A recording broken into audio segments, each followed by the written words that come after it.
Das Trips surgiu a partir de uma crise que eu vivi em 82, quando acabou um jornal alternativo que a gente fazia lá na Lapa, chamado Luta e Prazer. A gente não conseguiu manter o periódico, hoje estudado como anarquista pela academia, e eu disse, bom, uma coisa que eu posso fazer sem custo é um romance. E aí eu reuni um monte de LP, de rock, fiquei em casa, enfim, escrevendo sem parar numa máquina de datilografia chamada Hermes Baby, era o tipo da época. E foi assim que apareceu Das Trips Coração. A história se passa em 76, 77. Então foi imediatamente antes do início da abertura política.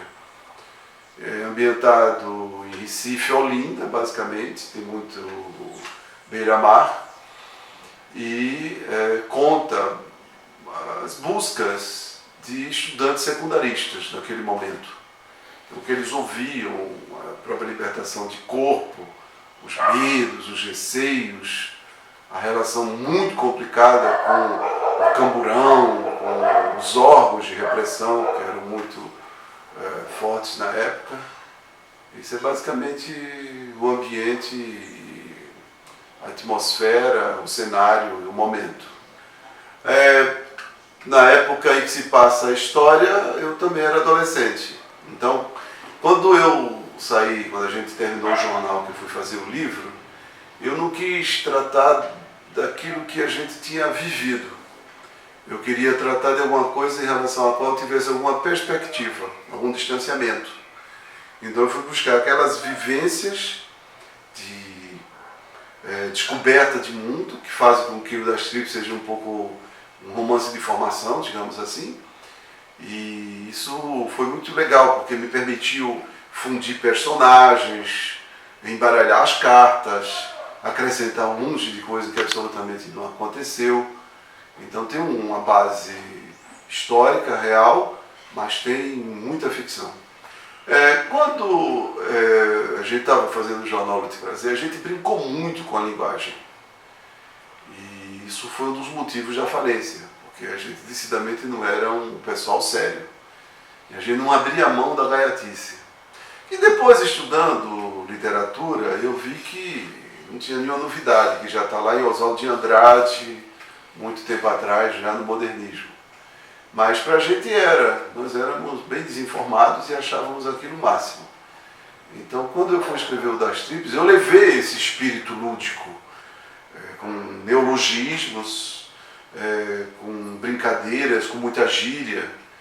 Isso tudo me possibilitou trabalhar a linguagem de modo a sair do realismo, o estrito senso. Foi um dos estímulos a que eu me entregasse mais e mais à ficcionalização propriamente dita. Tinha um grupo, né, com a faixa etária semelhante, e que ia desde o Mamatinha. O Mamatinha é um personagem muito carinhoso com todo mundo, que está sempre com a sua parceira, eles formam um casal muito forte entre eles, mas estão sempre entregues àquela trupezinha. Tinha um menino, um personagem que era dado mais às leituras, era uma espécie de chato, porque ele tinha muitas respostas, tinha muitas verdades.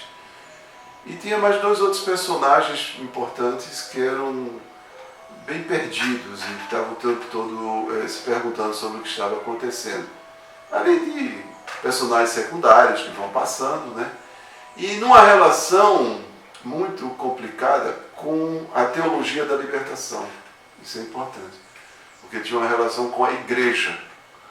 E uma igreja que, por exemplo, tinha como um dos nomes importantes o Dom Helder Câmara, que era uma espécie de guarda-chuva para todos nós. Quer dizer, o movimento secundarista em Recife, Olinda, se valia das asas do Dom Helder nos momentos de aperto.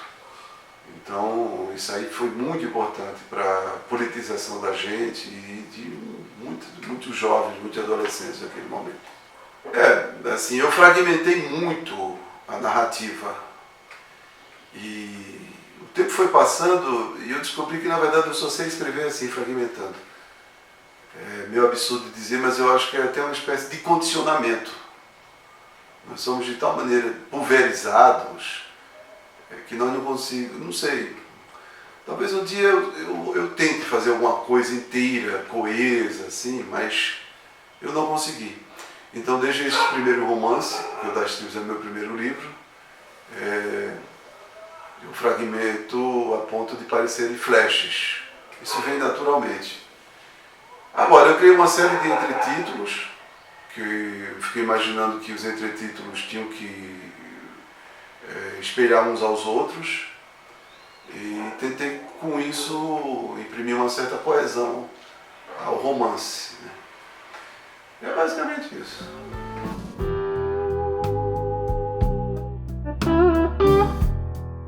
Bom, eu tinha uma vizinha que tinha um namorado boliviano que foi preso sob a alegação de traficar drogas pesadas. E na verdade não era nada disso.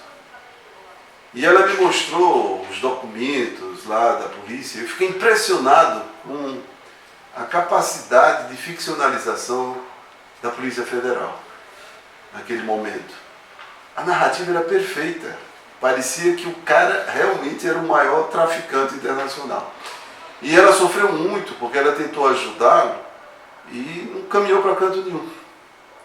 Então eu peguei aquele material, aquela matéria-prima, comecei a trabalhar e fui justamente desmontando o caráter de thriller para tirar daquilo o que me interessava mais, que era o descarnado da linguagem, já que ele tinha sido acusado de tráfico de cocaína. Então eu tentei trazer essa coisa do consumo dessa droga terrível.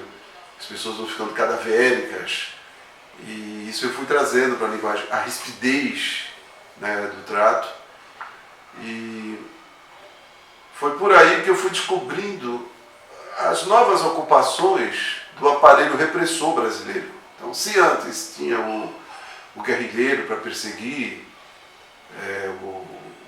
quem enfrentava o regime, os caras agora pegavam os cabeludos, os caras estavam com tempo e continuavam querendo, assim, dar uns corretivos, digamos assim. E foi por aí que eu fui criando esses personagens.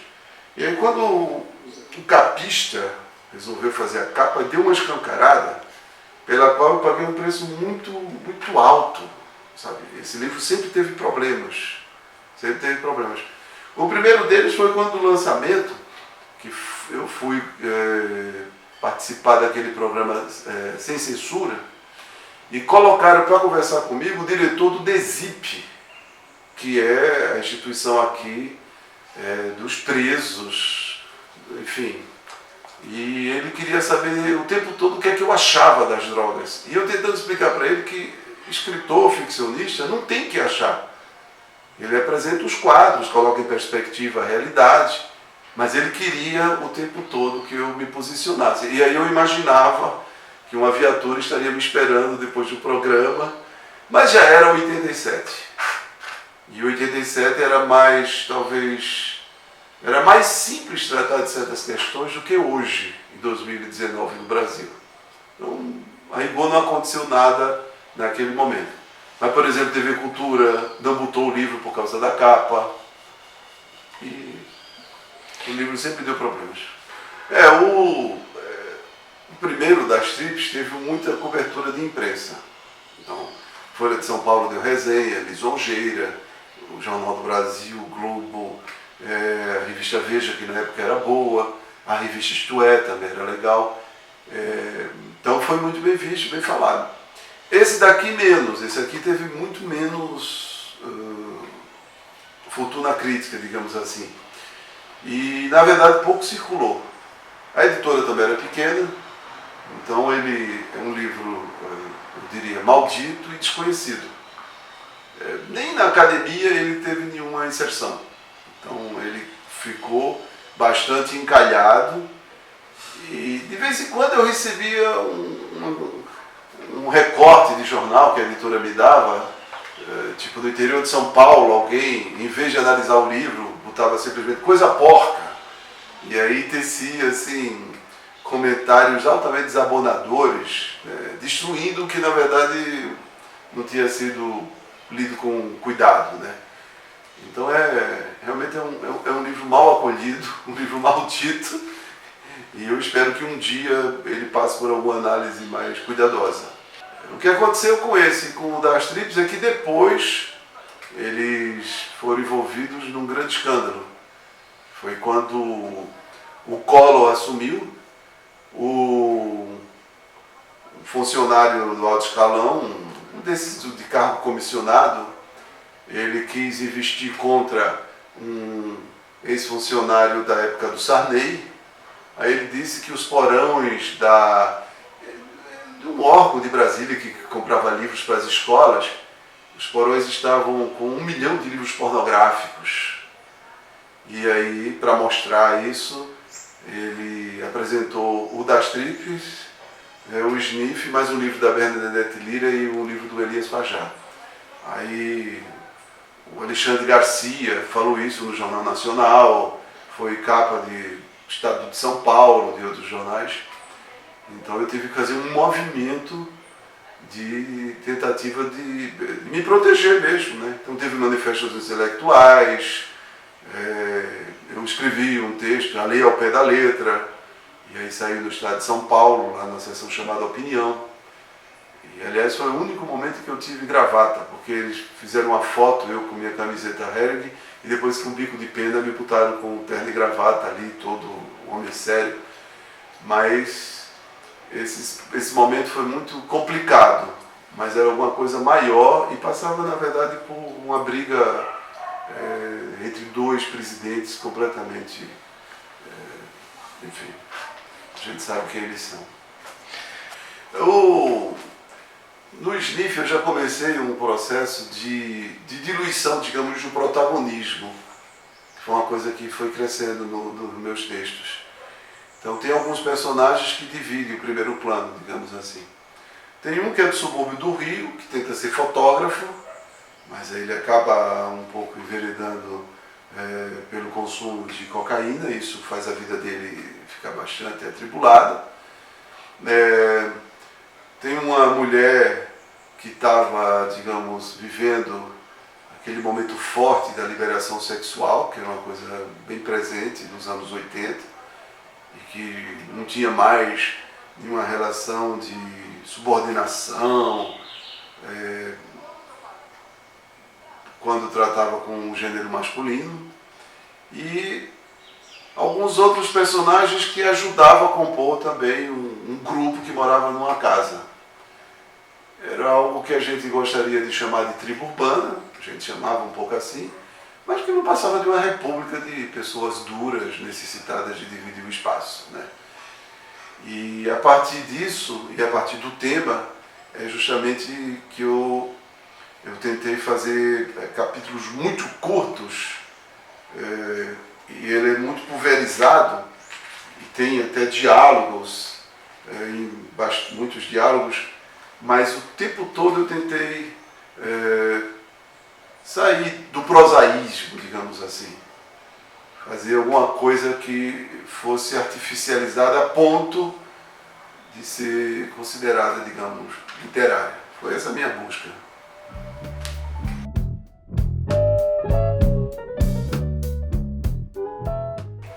Ultimamente eu tenho escrito o que eu chamo de trilogia alagoana.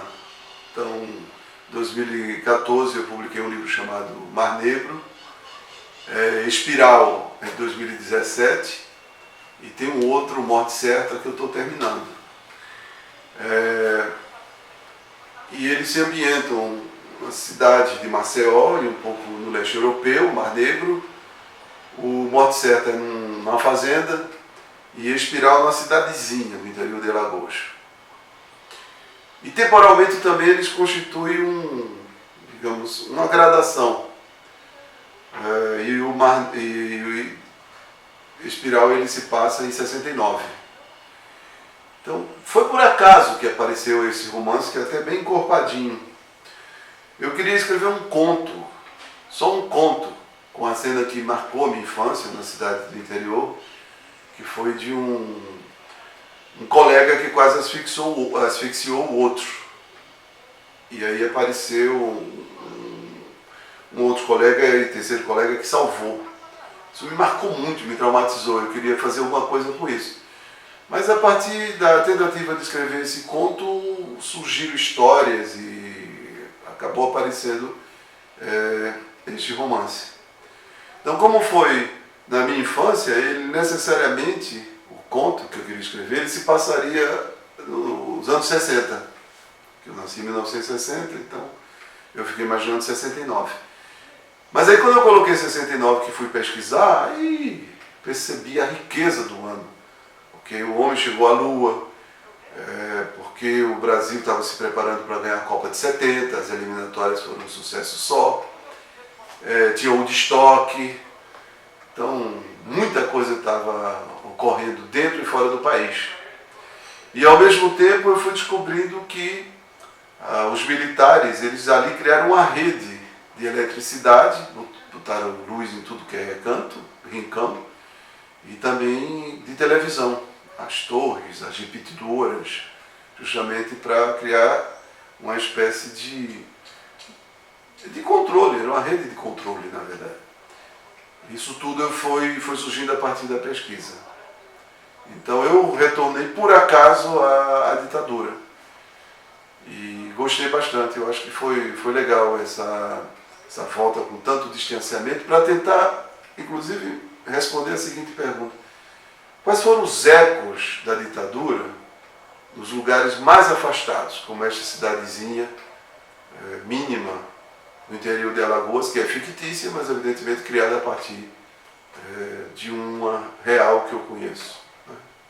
É muito diferente, né? Você escreveu Das Tripes com poucos anos de distância e com a intuição que marca todos nós em qualquer idade, com a audácia da juventude, e você, com 50 e tantos anos, se voltar para um período distante de décadas, para produzir uma ficção. Então, quando eu fui fazer o Espiral, eu vi uma nebulosa, não tinha nitidez, eram reminiscências. E, ao mesmo tempo, durante décadas, eu fui obrigado a pensar na ditadura.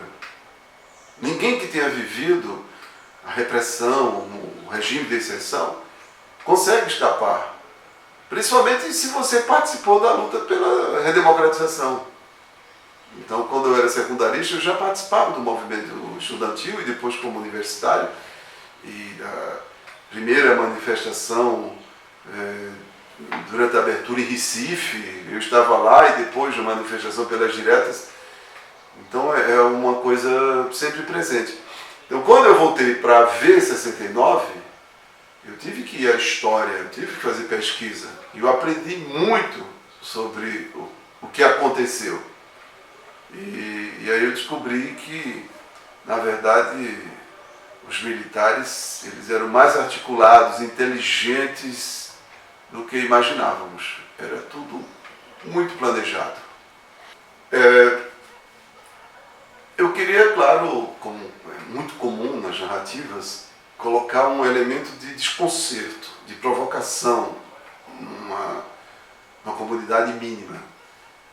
Então eu imaginei uma professora que precisava sair de Maceió e meio que se esconder, ficar lá na cidadezinha. E é essa professora que, por motivos diversos, acaba gerando um movimento que leva a mortes, a enfrentamentos e, em alguma medida, expõe as vísceras daquela pequena comunidade feita de explorados, exploradores, em que o machismo é muito presente. Então ela desestabiliza e a partir daí ocorre a espiral. Alguma coisa que vai tragando todo mundo, inclusive aqueles que têm mais poder na localidade, mas também pessoas muito simples. Então tem desde o menino, que é aquele que estuda, mas que não se conforma com aquela realidade, que questiona, até o filho do borracheiro, que sonha, né, em transformar a borracharia em oficina mecânica a partir do estudo, mas ele é negro, então ele enfrenta uma série de percalços. Os interessados em ser prefeito, vereador, enfim, dentro ali daquele microcosmo, são esses os personagens que aparecem.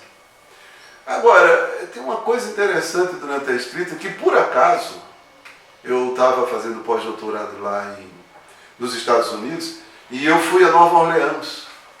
Então, quando eu estava voltando para São Francisco, eu parei em Houston.